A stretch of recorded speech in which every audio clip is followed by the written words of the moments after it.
Good afternoon, everybody. My name is Mike Lagerquist. I'm here at Vine Faith in Action in Mankato, and we've got a very important topic. We're very happy to have Robin Thompson from the Senior Linkage Line come in and do these presentations every year if we can. Sometimes we forget, but it's always great information for our members to know what's happening next year as far as Medicare goes. So here we are in that time of year when the changes can be made most efficiently, and Robin can help us get in the right direction and get those changes made. So I'm going to step aside and introduce Robin Thompson.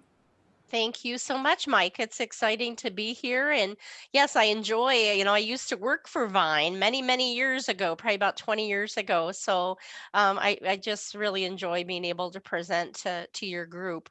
So we're going to talk a little bit about Medicare. And, sometimes we'll go through just a little updates on refresher on Medicare. We're not going to do quite as much of that this year.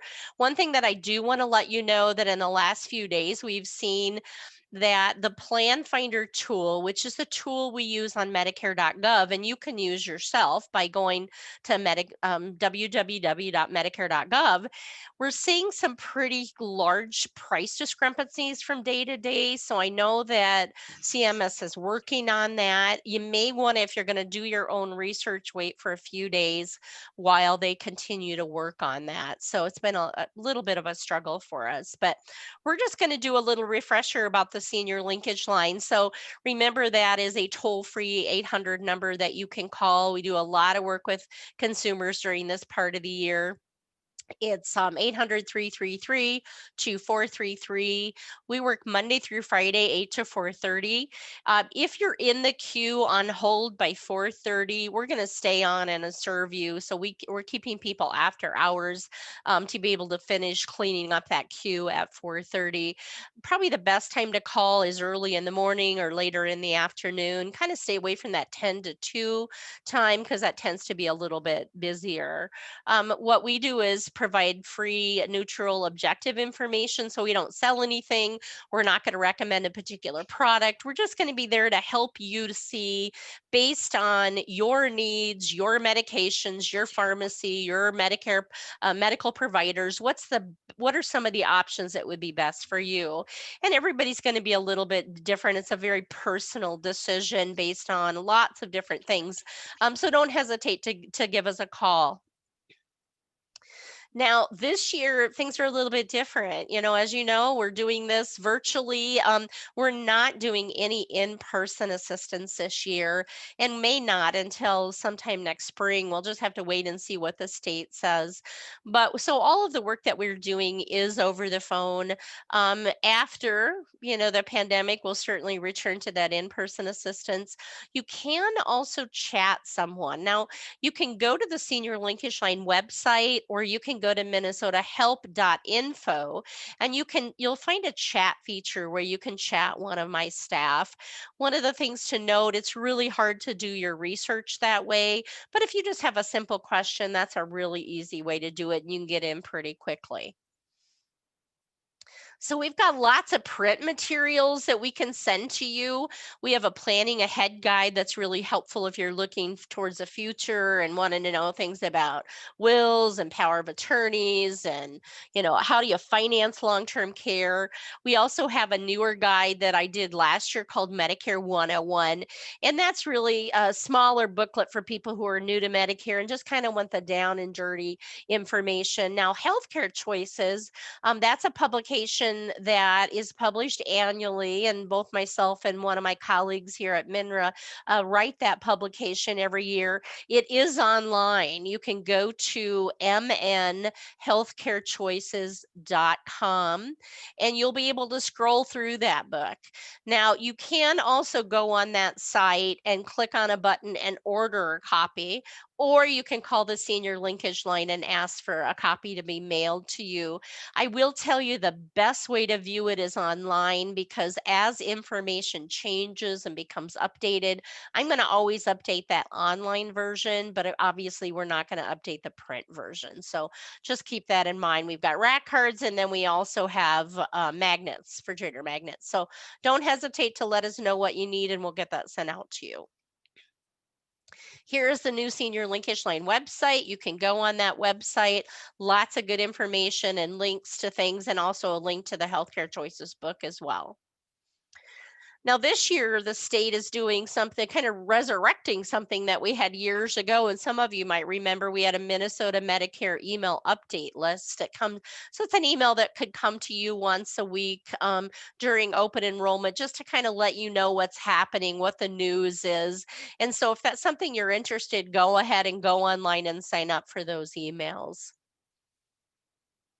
And then volunteer opportunities. I always, when I'm talking to a group of older adults, I always want to make sure that they know that we always can use volunteers. I recruited a lot of volunteers way back in 2005 when Medicare Part D first started. And a lot of those are getting to the point that they really do want to retire from volunteering. And so we're always looking for people. The nice thing is that as a volunteer, you get to learn a lot of information in advance of the general public, and you get to learn how to choose your options. So send people our way if they're interested. Okay, let's talk a little bit about Medicare open enrollment. So remember, this is your time of year to be able to look at what your options are for the following year. So it started October 15th. It goes through December 7th. That's really your time to look at plans. Keep in mind that plans only have a 12-month contract with Medicare. And so they can change plans every 12 months. And so we want to make sure that people realize that everything can change. So your premium can change, deductibles, the provider networks, and we saw that this year. There was a plan that is no longer going to serve Fairview Hospital, and so anybody who wanted to continue had to get a different plan, and because they weren't able to come to any contract agreement. I think the thing to remember is don't just look at the premium change, because the premium could have even gone down, but that does not mean that that's the best plan for you, because there could have been a lot of other changes that could negatively impact you. So we really want you to watch that very closely. So during that period, if you have original Medicare, you can go to a Medicare Advantage or cost plan. You can drop your drug coverage or add drug coverage, or you could just stay with original Medicare. If you have a Medicare Advantage plan, you can go to a different Advantage plan. You could go to a cost plan as long as you lived in one of those areas. You could go back to original Medicare and pick up a Part D plan if you wanted. Now, we will have cost plans in 2021, but unfortunately, for those of you in Blue Earth and Nicollet County, that won't include you. It's in the same 21 counties that was available last year in 2020. We'll be able to keep those plans this next year. So remember, you've got two options for your Medicare benefits. You've got option one, which is original Medicare. So kind of think about that as the traditional Medicare or your grandparents' Medicare. Part A is your hospital, Part B is your medical or your physician's care. And then those bills go through the federal government. It's fee for service. So there's a charge. You pay the portion under original Medicare that they don't pay. And there's no out-of-pocket maximum for you. So if you have no other insurance like Medigap coverage, and your out-of-pocket costs are $1 million, you've got to pay that $1 million. You can add additional coverage to it. So you could add a Medigap policy or supplement policy, two words that mean the same thing, or two terms.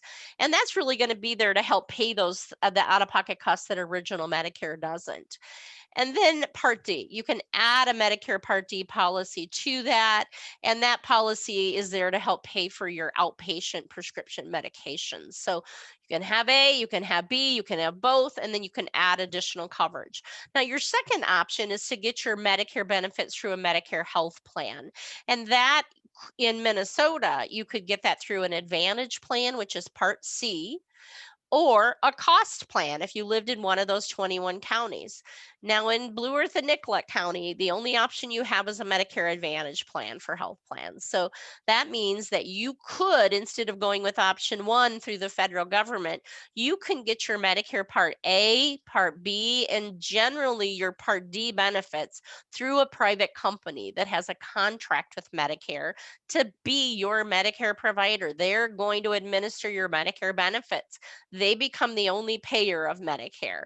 They have to cover the same services that Medicare does, but they can charge you differently, and they can have different rules about how you access their benefits. So you really have to look at each plan and their rules and their cost sharing, their provider network, all of that.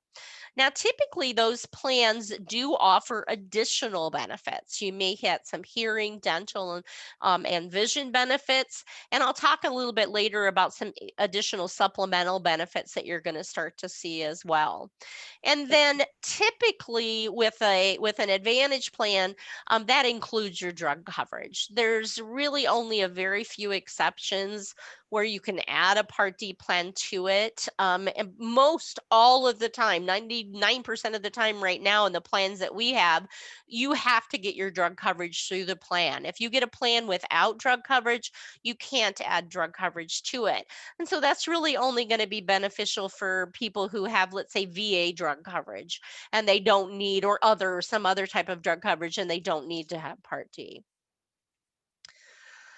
Now, the original Medicare costs, I don't know what the costs are going to be for Medicare Part A yet. Unfortunately, we know that there's deductibles, we know that there's cost sharing, and I just don't know what those costs will be because they haven't been released yet. So we haven't seen that there's a huge number of changes in original Medicare for this next year, but we don't know yet what those out-of-pocket costs will be. And the same goes with Medicare Part B. The premium hasn't been released yet. We do know that your cost of living or COLA increase with Social Security is 1.3%. And so that's fairly low. One thing that we have heard, but we haven't seen a lot of information about it, is apparently Congress may limit the increase in that Medicare Part B premium to 25% of whatever it was expected to be because of COVID. But again, we have not gotten a lot of information about that, and I don't expect that we will until those premiums are released. There's also Part B deductibles. We don't know what that'll be yet. For the most part, under Medicare Part B, you have to pay 20% out of pocket. There's a few exceptions. For example, lab work and home health care is covered at 100%, hospice services for the most part. But most other services, you go to the doctor, you have x-rays, durable medical equipment, those kinds of things have a 20% out-of-pocket cost with no out-of-pocket maximum. So again, we don't have a whole lot of updates under Medicare Part A. And as soon as that information comes, I will update that in the online version of Healthcare Choices. Most people don't pay a premium for Part A. You've paid through payroll taxes through your work or your spouse's work. As long as you have 40 credits, usually that's 10 years of work experience. As long as you have that, you're going to get it premium free. So it's very few people that pay a premium for that. Part B, there are premiums. And so about 95% of people pay what is called the standard premium. Now, if you have income above the standard amount, and I'll talk about that later in the presentation, you will pay an increased premium for Part B and Part D. But most people, again, 95% are going to pay whatever that standard premium is. Also, to let you know, there is what's called a hold harmless provision to the Social Security Act. If you have your Medicare premiums deducted from your Social Security check, which most of you probably do, if that 1.3% increase isn't enough to pay the increase in Part B premium, you don't have to pay any more than that. So they can't charge you more than what your 1.3% increase was, as long as that premium is being deducted from your Social Security check. Now, we did have a couple things that happened right away that happened earlier this year. One happened in it happened in June, but starting for services July 1. There were certain services that CMS, which is the Center for Medicare and Medicaid Services, started seeing some pretty large increases in costs to the Medicare program. So they looked at this handful of services and said, you know what? Because these services are primarily cosmetic in nature, we're going to require that people do get prior authorization, even if they have original Medicare, really new to the program. So anybody that has one of these handful of services after July 1 does have to get them pre-approved. So one of those is called blepharoplasty, and that's when you have excess skin in your eyelids and it impacts your vision. To get that excess skin out, because it is called reconstruction of the eyelid, that has to have prior authorization. Botox injections. Also, if you have excess skin or fat in the lower abdomen and they have to remove that, that also requires prior authorization. Rhinoplasty or nose plastic nose surgery on your nose, and then vein ablation. That's where you have varicose veins and they're going to close those off. All of those services now are requiring prior authorization. So don't be surprised if that were to happen if you have one of those services. Another really cool thing that happened that I think is pretty wonderful is that starting in January of this year, certain limited acupuncture is now covered under original Medicare. And so it will cover acupuncture if you have chronic low back pain. Now, the definition of chronic low back pain says that it has to be pain that goes over 12 weeks and it doesn't have any identifiable cause, like associated with pregnancy or surgery. And as long as that's you have that chronic back pain, it's not associated with those, you can have acupuncture and it will be covered under Medicare. They'll cover up to 12 visits. If those are successful, you can have an additional 8 sessions, but you can't have more than 20 treatments in a 12-month period. Now, those treatments do need to be provided by a doctor or a healthcare provider who has a master's and doctoral level degree in acupuncture or Oriental medicine, and it has to be from an accredited school that has an unrestricted license. Now, I talked a little bit ago about the fact that most people, 95% of people, pay the standard Medicare premium, Part B premium. But if you have incomes above a certain amount, you do have to pay more for Part B and Part D. I don't have those amount yet, but I do have the brackets. So for 2021, what happens is they're going to look at your last tax return, which is your income from the year previous. So they're actually going back 2 years. So for 2021, they're going to be looking at your 2019 income. And if you as a single person have income above 88,001 cent, or a couple 176 and 1 cent, you're going to be subject to a higher Medicare Part B and D premium for the entire year. Now, a lot of people don't realize that that can be reset, so you could appeal that.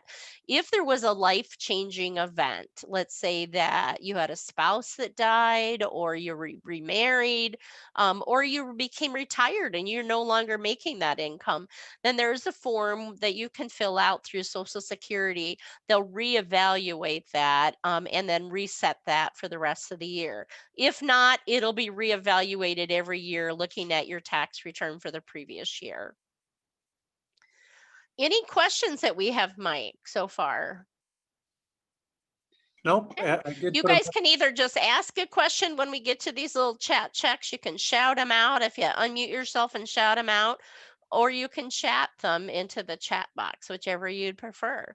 Does anybody have a question? I do. Sure, Diane. They talk about you have to do this, apply for it by December 7th. But my husband is still working, so we have Yep. insurance through his, and he will be working through until May. do we need to do this ahead of time, or can we do it at that No. time? Yeah, no, you can wait. If he's going to retire in May, I would say probably about February. Give Okay, us a great. call and we can start helping to look at those options. What happens when someone has employer-based coverage, either through their own work or their spouse, they can delay enrollment in Medicare. And then they can enroll at any time.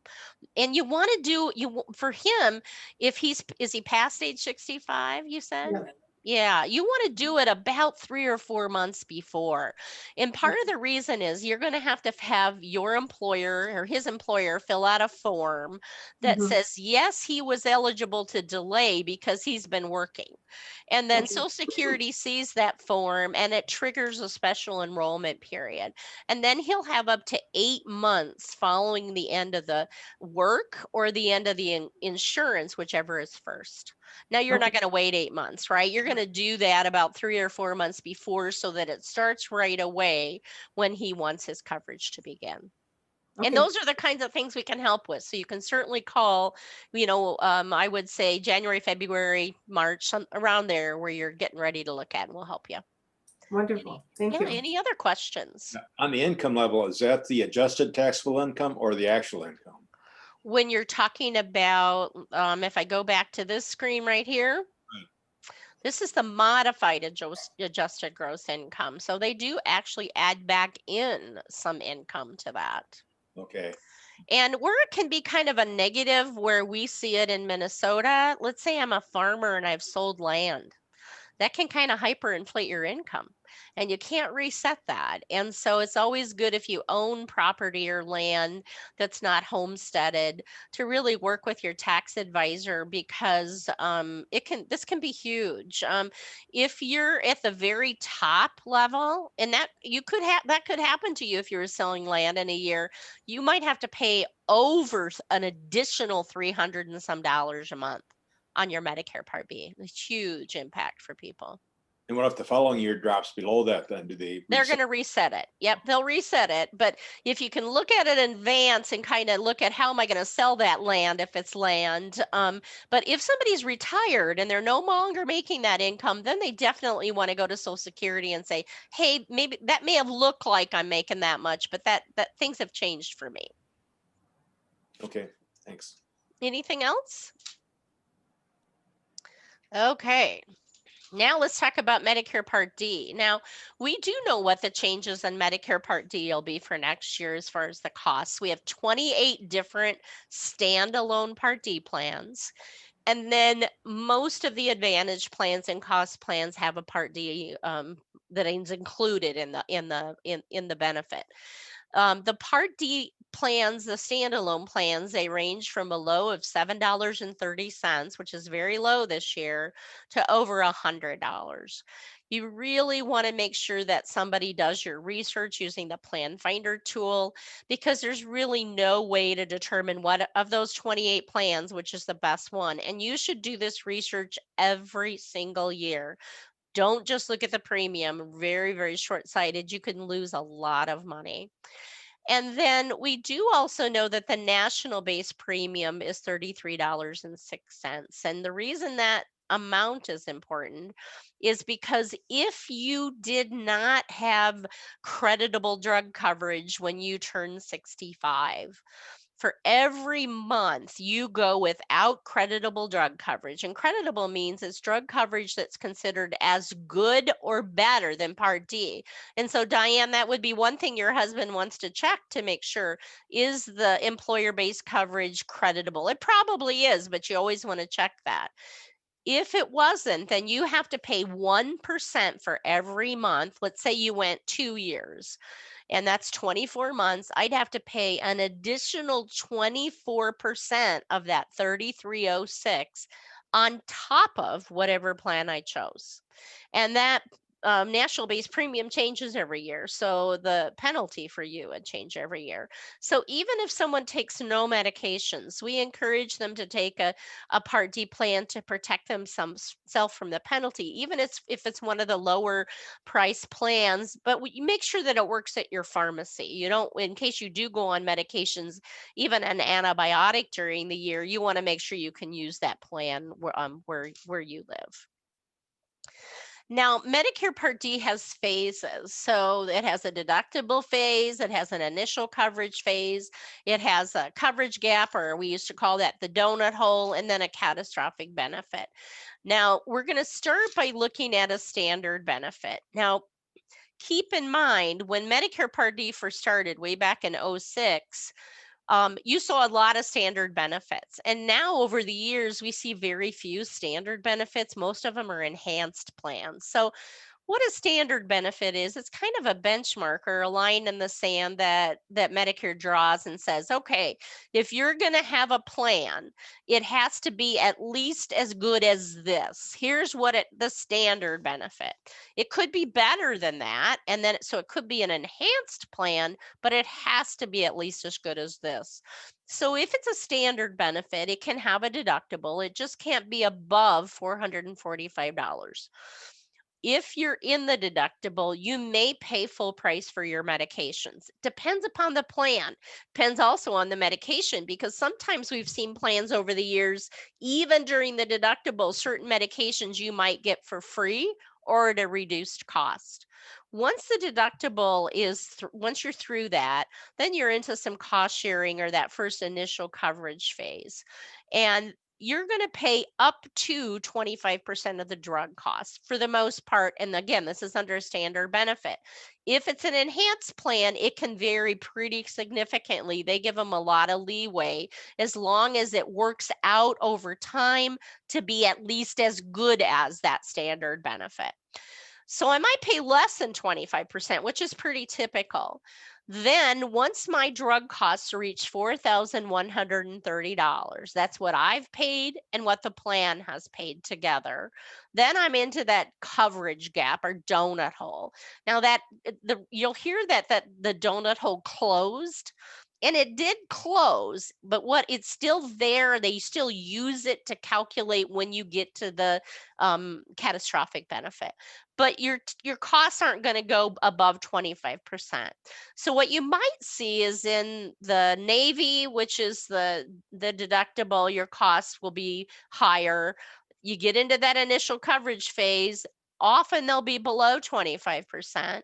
And then you get into that coverage gap, they'll go up to 25%. So you can see some fluctuation in that.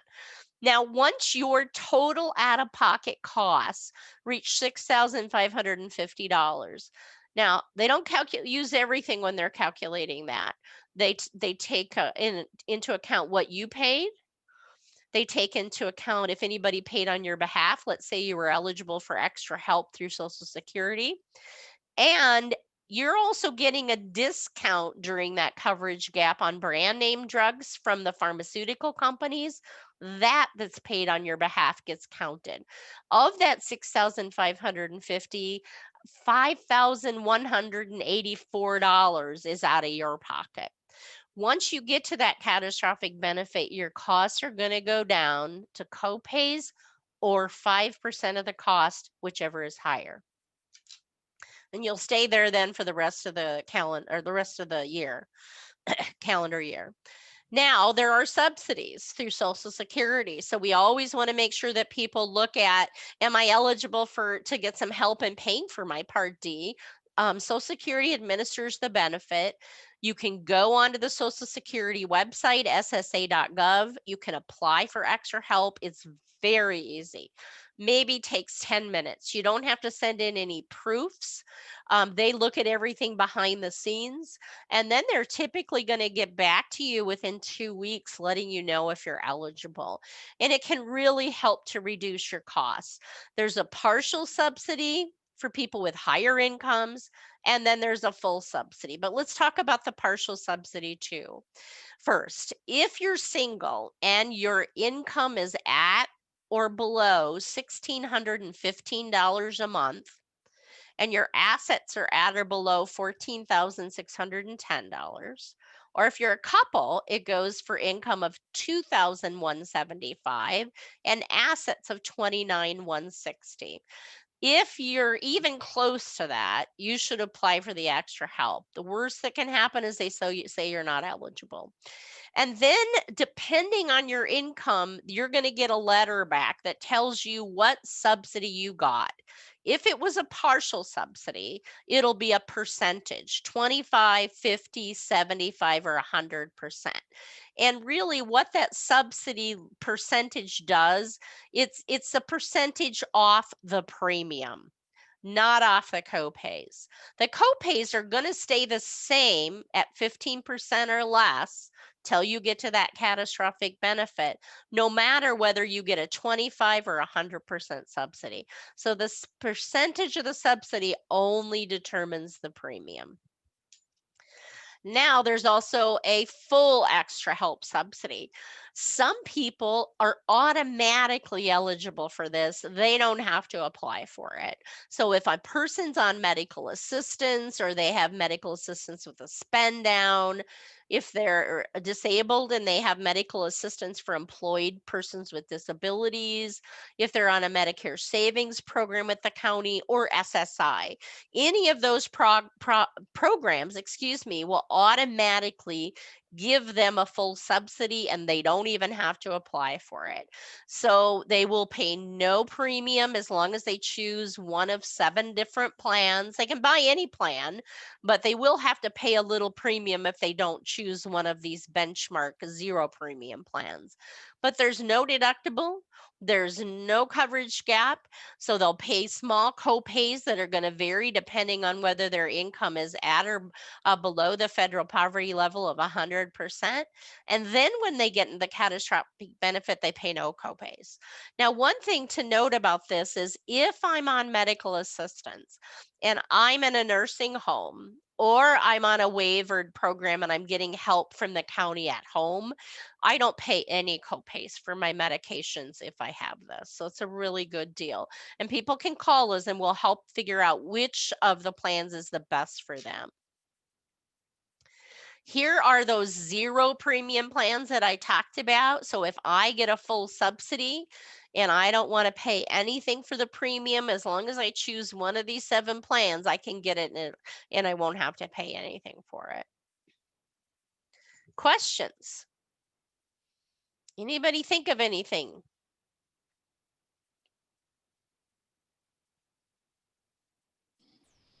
You must be doing well. Okay, we'll keep moving.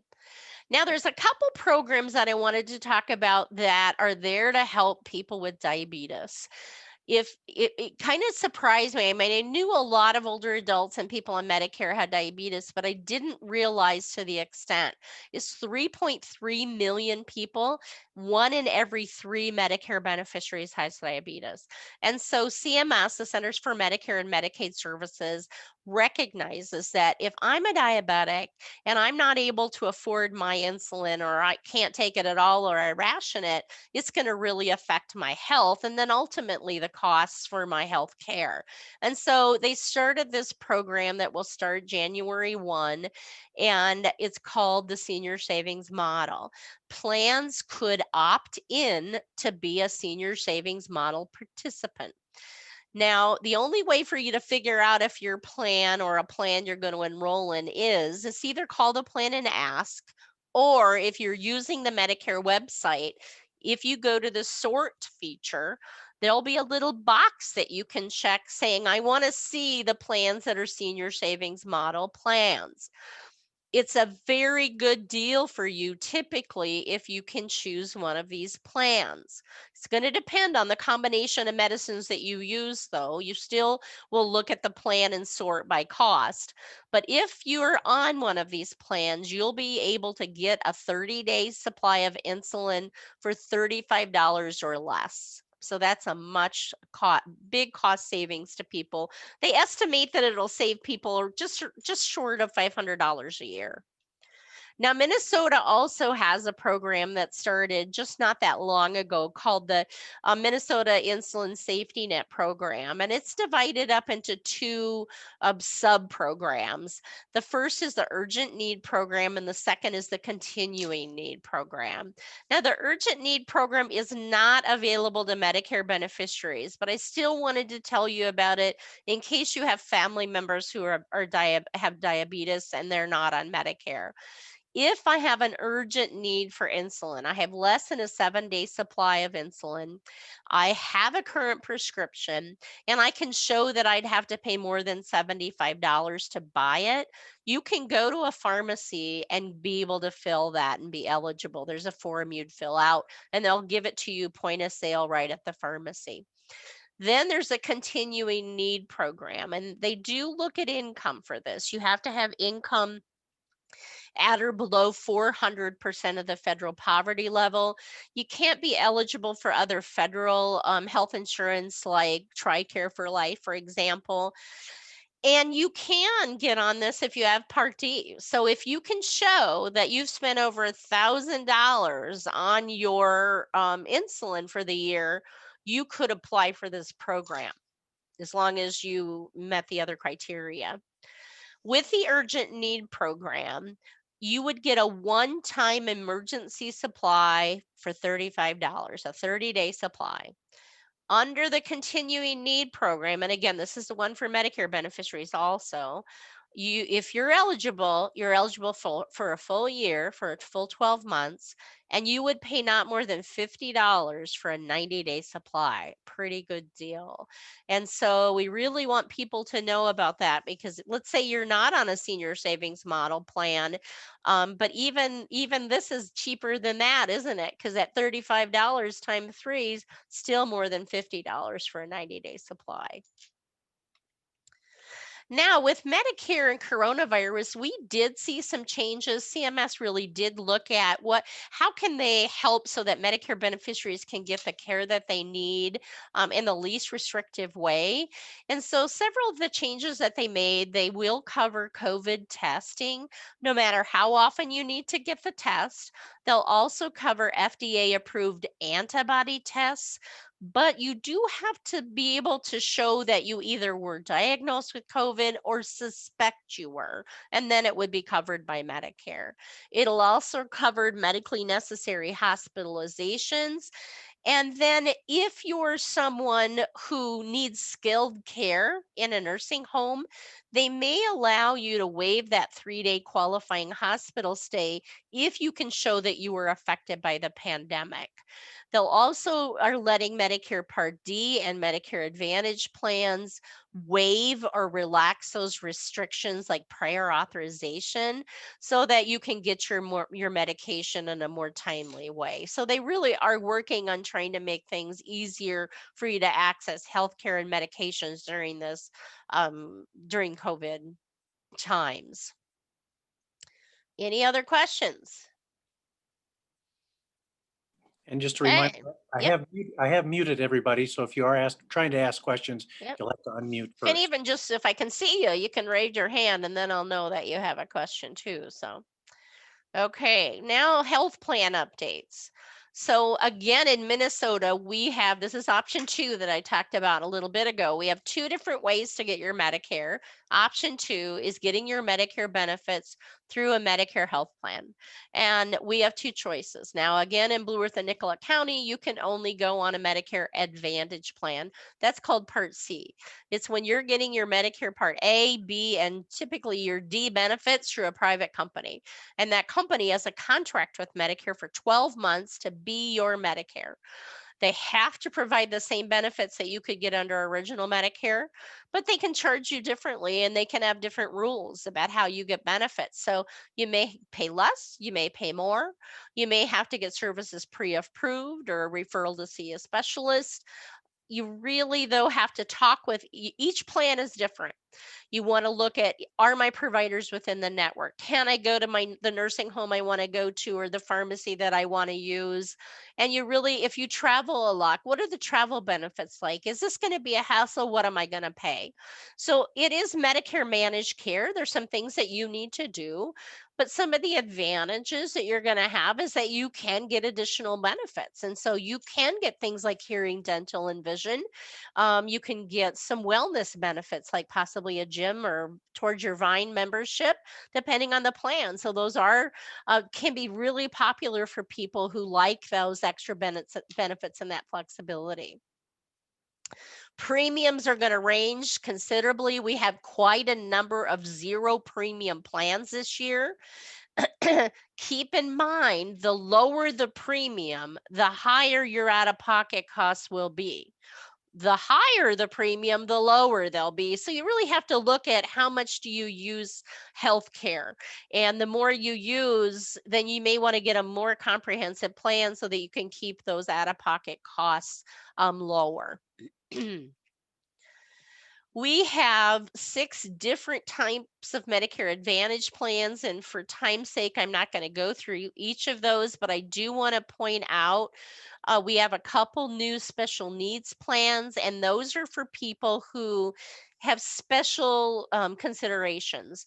In our state, it's for people who are dual eligible. They're on Medicare and medical assistance, but we also have some for people who live in certain institutions.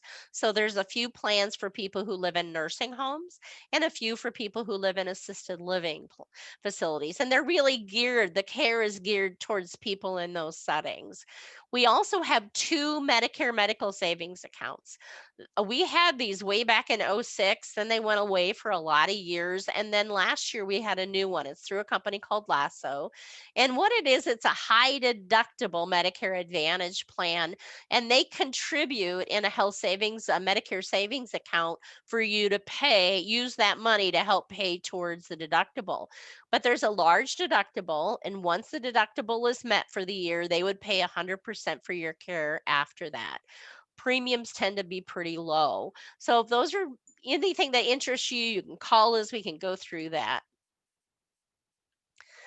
Cost plans, I'm going to scoot past unless do I have anybody on who lives in Sibley County?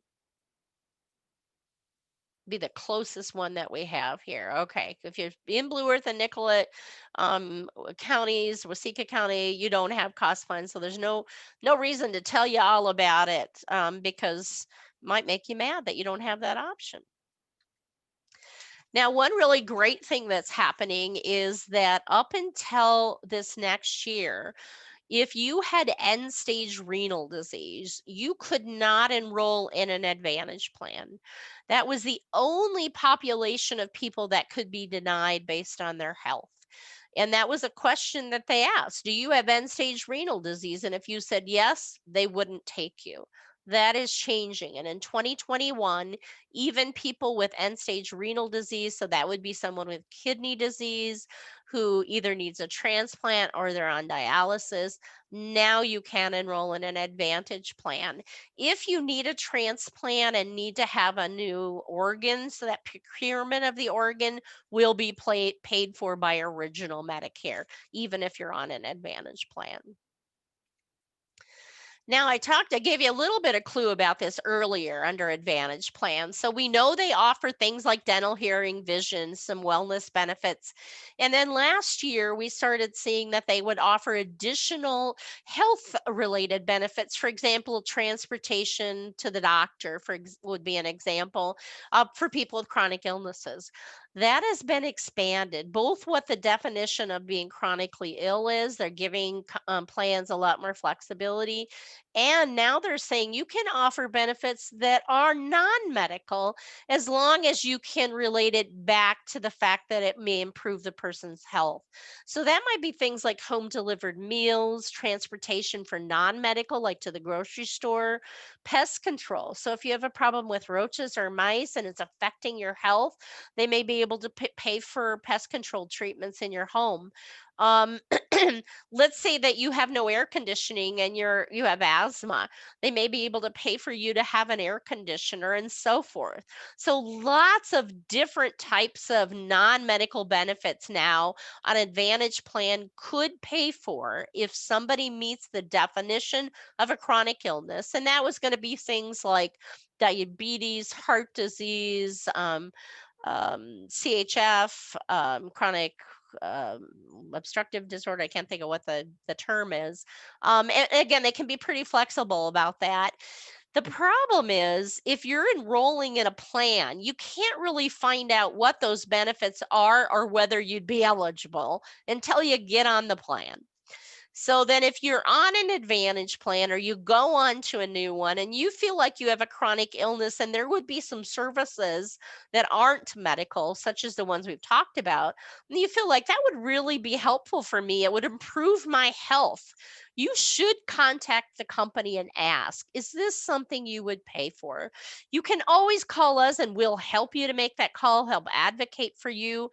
We really want people to access those benefits. Now, the companies themselves aren't reimbursed for these benefits.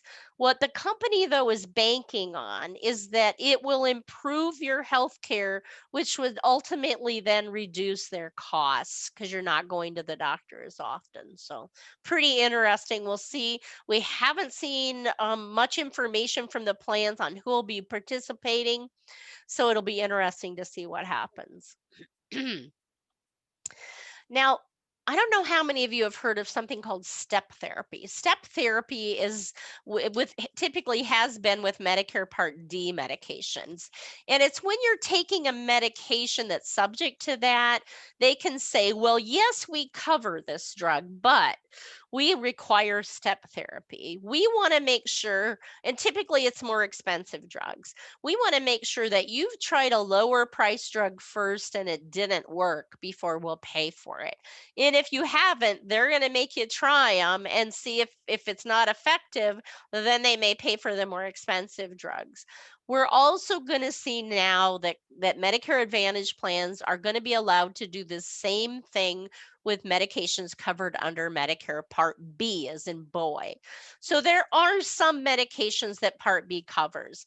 Any medication that goes into a piece of durable medical equipment, for example, if you take breathing treatments, the medication that goes in that machine is covered under Part B.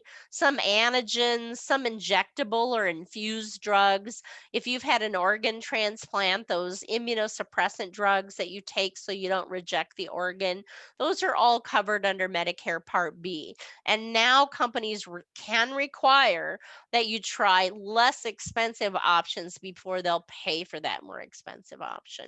So that's something new this next year. Any questions? Say, Robin. Yes. Pat did post that LeSueur County has a cost program. Is that? Oh, yes, LeSueur County does. Yes. Good. They are one of the, we have a handful in our 27 counties, and LeSueur is one of those. Hadn't thought about somebody on LeSueur being on. Any other questions? Okay. Now, you are going to continue to see some expansion of telehealth benefits, especially for Medicare Advantage plans. They saw that this was really successful with COVID. I myself had a telehealth conference with my doctor, thought it went really well. So they're really giving Advantage plans a lot more latitude permanently so that you would continue to be eligible to do that, especially if you live in a rural area and your provider network is more narrowed. They're also going to allow some flexibility with Advantage plans to provide healthcare services at other places, maybe even your own home. And then they're going to give some broader flexibility on how they pay and how they expand that telehealth. So it'll be interesting to see what happens there. They're also looking at if you have a health or a drug plan that has low enrollment for 3 or more years, it won't be able to renew. Now, we don't know what those are. We know that there's a few plans that didn't renew for this next year. We don't know if they just didn't renew or it's because they had low enrollment. It's not something that CMS lets us know. One thing to note is that there are some plans that won't be affected by this. It would be if I live in a more rural area and there's not a lot of choice, they're not going to take even less, more choice away from me. Cost plans, employer plans, and then also those Medicare medical savings accounts. They will not have to end for low enrollment. They've also started to really clarify some of the special enrollment periods. So let me talk about special enrollment periods. There's a lot that are real specific. An example, let's say that you move to a new county and the plan that you have doesn't work in that new county. You have a special enrollment period to enroll in a new plan. Diane talked about her husband working, and once he retires, he'll have a special enrollment period to enroll. Another one that a lot of people don't know about is that if you enter, live in, or leave a nursing home, no matter why, you have a special enrollment period to change plans. You should really look at that, because if I've been in a hospital and then I go to a nursing home, typically it's because my health has changed. And so it may mean that it would be a good opportunity for me to look at a new health or drug plan. But really, a person can ask for a special enrollment period for any reason. So I talked at the beginning about how we're seeing some real wide cost differences, and they're working on that.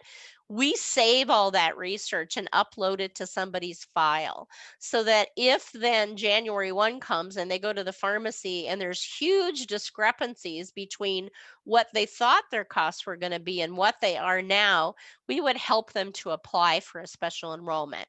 We can't guarantee that they'll get it, but you can always apply for it. There's a couple new ones that came out. One is going to be if your plan is a consistent poor performer. Let's say they have poor customer service, their pricing is not accurate. You could be given a special enrollment period. Also, if your plan is going bankrupt, if it's going in receivership, you would also be allowed a new special enrollment. If you're in a disaster area, it's a federally declared disaster area, you could be given a special enrollment period. So lots of different ones. Now, there's also, this happened a few years ago, and we also saw this way back in 2006, and then it went away. There is a second Medicare Advantage open enrollment period. Really important for you to know if you have an Advantage plan on January 1. So if you've enrolled in an Advantage plan now during open enrollment and it starts January 1, you have a second opportunity during this Medicare Advantage open enrollment period to change plans. You can go to a different Advantage plan, or you can go back to original Medicare. But in order to access this period, you do have to have an Advantage plan to do it. Where that could be really helpful is, let's say that you enroll in an Advantage plan, January 1 comes, you schedule a doctor's appointment, and you find out that your plan doesn't work with your doctor. Perfect opportunity then to change to a new plan. It'll take effect the first of the following month. So that's really great. If you have an Advantage plan, you've got almost a 6-month period to really be looking at your options. Any questions? Okay. Now, the Medicare Plan Finder tool, any of you that are showing your pictures, anybody used it? Anne, have you used it? Okay. If you haven't, I would encourage you to go on and play around with it. It's at www.medicare.gov. You're going to see that you can click on a button if you want to compare health and drug plans. You will, in order to do a personalized search, you will have to create a user account and password. And it's good though for you to do that, because if you have original Medicare, you can even see your explanation of benefits forms through original Medicare. And it'll also pull up your drug coverage from this last year, and it'll pull up any medications you took last year and enter them right into the tool for you. If you don't want to do it yourself, we can do it for you. You can call us and we can help you. It's really not that difficult, and I've done Yep. it every single year. Yep. And it's been very efficient. Yeah, and it's kind of fun, I think, and I taught my mom how to do it, and she does it for herself and all of her friends. And don't be intimidated. If you want to learn but are a little afraid, get online, get onto the Medicare website, call the Senior LinkAge line. We'll walk you through it. We'll go on at the same time and we'll say, you see up in the right, that's what you click on. And then we'll help you through this first year so that you learn how to do it yourself. Now, they've done some tweaking this year. I don't know, Ann, if you've done yours yet this year, but things look a little bit different. They've kind of made things a little bit more streamlined. You also now, if I enter my medications and I enter my pharmacy, and you can enter up to 5 pharmacies, if you're willing to shop around, you can sometimes save a lot of money. That didn't used to be the case 10 years ago. It is true now. You enter your medications, you enter your pharmacy. If you want to look at just drug coverage, it'll take those 28 plans and it'll sort them by cost. What's the cheapest for 12 months? What's the most expensive? And then you look a little further to see, are there any restrictions? So really a cool tool. But again, if you don't want to do it yourself, we can do it for you. They've done a lot of different things to help improve the readability of this, to kind of just did a little bit of a refresher. And also plans are going in and updating their pricing on real time. So that gives you a better idea of what costs are from day to day. Plan details, just again, a little bit clearer. The font's a little bit bigger. The name of the plan is a little bit bigger, and you can enroll in a plan right from here. You click on the enroll button and you enroll yourself right there. Now, if you've never done it before, I wouldn't recommend you enrolling yourself until you have us walk you through it first. We really want to make sure you know what you're doing. But keep in mind, let's say that you do enroll, and 2 weeks from now, as long as it's not before December 7th, you change your mind, you can do that. It's whatever you have at midnight on December 7th is the plan that you're going to have for January 1. Whoops, froze up on me. Now, there's also a new refreshed Medigap tool on there. So it didn't used to be you could really do much research on Medigap plans using this tool, and now you can. It'll tell you the pricing, the contact information, what's available in Minnesota, and it's updated on a regular basis from the plan. So you can feel fairly comfortable. If you're a new Medicare beneficiary, so like Diane, if you're just looking, that would be a good place to start. And here it just shows you what the landing page tells you, the type of plan, the premium, how you get in touch with them, etc. And here's the policy page.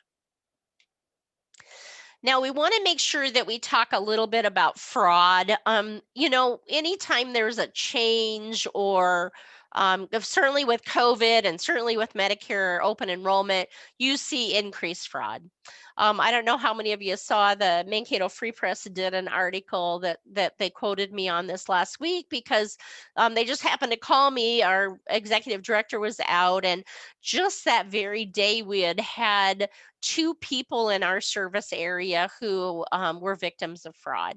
Somebody was calling and saying that they were from Medicare and they wanted to schedule an in-person appointment to go over their plan options. And the first person right away figured, you know, they scheduled it and they thought, boy, I probably shouldn't have done that. And they called us and we helped them call the police and get that stopped.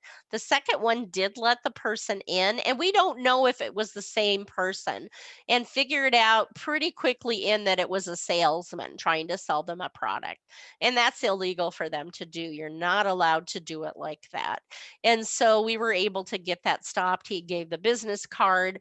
And so there is so much happening, so many COVID scams. If it's an incoming call and you don't recognize the number, don't answer it. If it's important, they'll leave a message if you have voicemail. If you have to answer it because you don't have voicemail and you don't know who that person is, and they start asking you personal questions because they say they're from Medicare or Social Security, hang up. They would have that information. They don't need to ask you that information, and they're not going to call you. The only time that Medicare is ever going to call is sometimes once a year. Some people may get a survey call about their benefits, but they're never going to ask you your Medicare number, your birth date, any of that, because they have all that. So anytime somebody asks that, you want to hang up the phone. Questions? Anything about the presentation or just about Medicare in general? One thing that I would say, don't share any personal or private information just because It may not be protected, but if you have a general question, I'm happy to answer those for you. I got through this quickly because you had no questions. So maybe you don't know what to ask, or you're just all very intelligent and you knew all the answers to begin with. Anything? Either that or they're all muted and they've lost track of their Yeah, mic. there you go. There you go. Do you recommend a change every once in a while, or if it's working fine, stick with it? No, I would look every single year. Yeah. Every single year, this should be a part of what you do. And because people get complacent, they like what they have, they only look at the premium. And that's fine if you don't want to save money. But I always say, do you coupon shop, or when you go to Hy-Vee, do you give them your Hy-Vee card so you get gas points? If you go to the effort of doing those things, why aren't you, you're picking up pennies versus sometimes thousands of dollars that you could save under these other plans. So I know it's a pain. I know it's not fun. But I will tell you, you live in a state that has this free service that will help you do it. My folks live in Iowa. I had to teach them what to do. They have nobody to call except Medicare. And I will tell you, if you call 1-800-Medicare, you're going to get one of several call centers who do not have anywhere near the training that we have here in Minnesota. They're typically temporary workers who working off scripts. So you're very lucky. There's no reason not to do it. And the fact that you're here today getting the information says that you care. So that's a great first step. I may be out of the group, but I do have a cost plan. Is there anything that you would have added for that? Yeah. So is this Pat? Yes. Yeah, no, Pat, everything is going to stay the same. There was one cost plan that added a separate Part D plan, but we didn't lose anything. So no, you can continue on that cost plan. No reason not to continue if it's working well for you. I would say for you, you should also do your research, even though you have a cost plan, because there may be a different cost plan, even within the same company, that might work well. Too often people get a plan and like you said, Mike, it's working well for them, so they don't look at it. And especially if you've gone to an agent to get your plan, nothing wrong with going to an agent. We have some really trusted agents in our area. The problem is they're going to be looking at the plans they sell. That's their job, right? And so they're not looking at all the companies. We just want to make sure that you're good consumers. But thanks for the question, Pat. I just simply need to spend the time on that gov.com. .gov, or yep. Yeah, and I'm .gov. glad you said that, Ann. Don't use .com. If you go to Medicare.com, it's actually a website that's going to sell you a product. So always make sure that it's .gov that you go to. But again, if you're somebody who wants to learn how to do it, you can do along with us as we're doing your research. The staff love to do that. We really like to be able to teach people. And then people like Diane, we've got Medicare 101 classes, Diane, that we are right now, we're sending all those folks to our Metro partners, but starting in January, again, we'll do them through our office, and they're virtual like this, and we'll walk you through all the nitty gritty ins and outs that you need to know about Medicare. So Oh, that's great. Thanks, Robin. and those are free. Yeah. Mhm. And your staff is so highly trained and so caring and so neutral. Thank you. I appreciate that. We're very lucky. We've in our call center, we cover 27 counties. I'm in the Mankato office, but we also have an office in Slayton.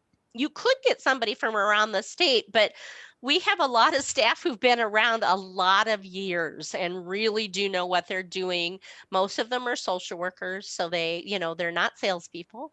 They're really there to help you, to make sure they care about making sure that you get the right coverage. So thank you for that, Ann. I'll pass that I've on. called for myself, and I've called for my sister-in-law who is blind and can't have some of these Yep. things. So it's been, your services are without equal anywhere. Yeah, I mean, I think people know us about Medicare. What they may not know is that we can help you locate services. You can call us for any reason. There's no reason not to call us. If we can't help you, we'll get you to somebody that can. I sort of have a unique situation. I have an employer-sponsored Medicare Advantage plan. Mm-hmm. The state of Wisconsin, I retired from. Any thoughts or things on that? Yeah, those are hard. You know, I had a gentleman that I know fairly well who was a retired professor with the state of Minnesota who has a retiree Medigap policy that's very expensive. And so I did go through it with him and I compared if he were to keep his plan, if he were to go on to original Medicare, if he were to have a Medicare Advantage plan. And what I did was I looked at worst case scenario for him. Now his premium was high, over $300 a month, but he had additional coverage that you can't get on the open market. So his out-of-pocket maximum for healthcare was like $1,700. His out-of-pocket max for drugs was $1,000. So, you know, the problem is, even though the premiums are high, oftentimes the benefit itself is so flush, it's such a good benefit. And typically if you drop that coverage, you can't get it back. But having said that, is it Al? Is Mike got that right? Yes. I would always, you know, there's some people that I'll look at it every year for them. And then, you know, it may not, yours may not be the same as his. It may not be a good deal. I've seen situations where people with retiree plans, it was not a good deal. And there was no reason that they shouldn't go off it and go something on the open market. They were going to pay less money for just as good a coverage. Every plan is so different. So it would be worth a phone call. Have your plan in front of you though, so because they're going to want to know things like what are your out-of-pocket costs, what's your annual out-of-pocket costs, what extra benefits do you have, what do you pay in premium, things like that. I've got another unique situation on that. I've got a pool of money, Wisconsin does, and it's not money I can take out. It's just what it pays for these premiums. And it's below $300, so I can't complain. Yeah. Do they allow you to only use it for this plan, or would they allow? Oh, okay. Well, they have two plans, and United Okay. Medicare Advantage actually is better than the other one that I had before. Okay.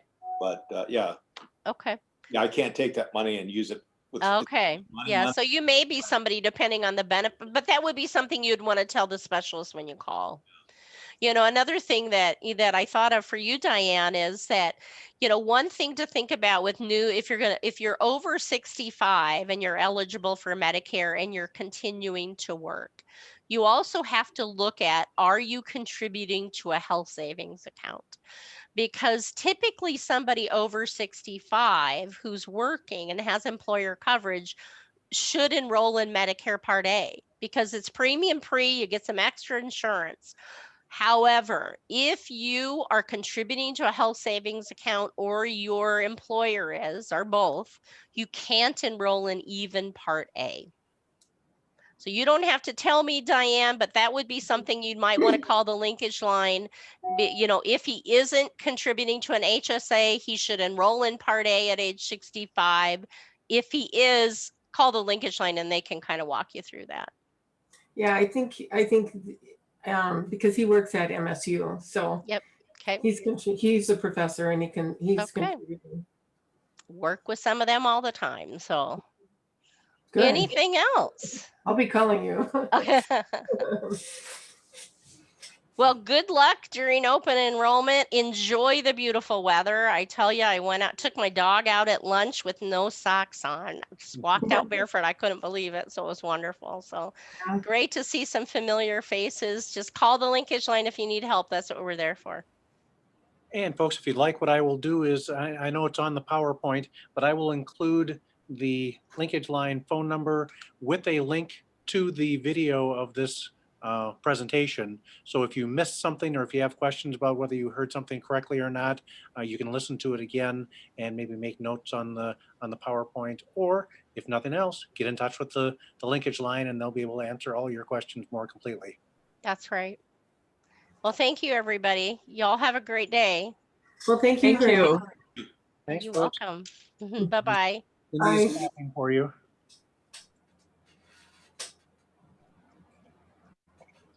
Thank you, Robin. That was great. Oh, you're welcome. Thanks,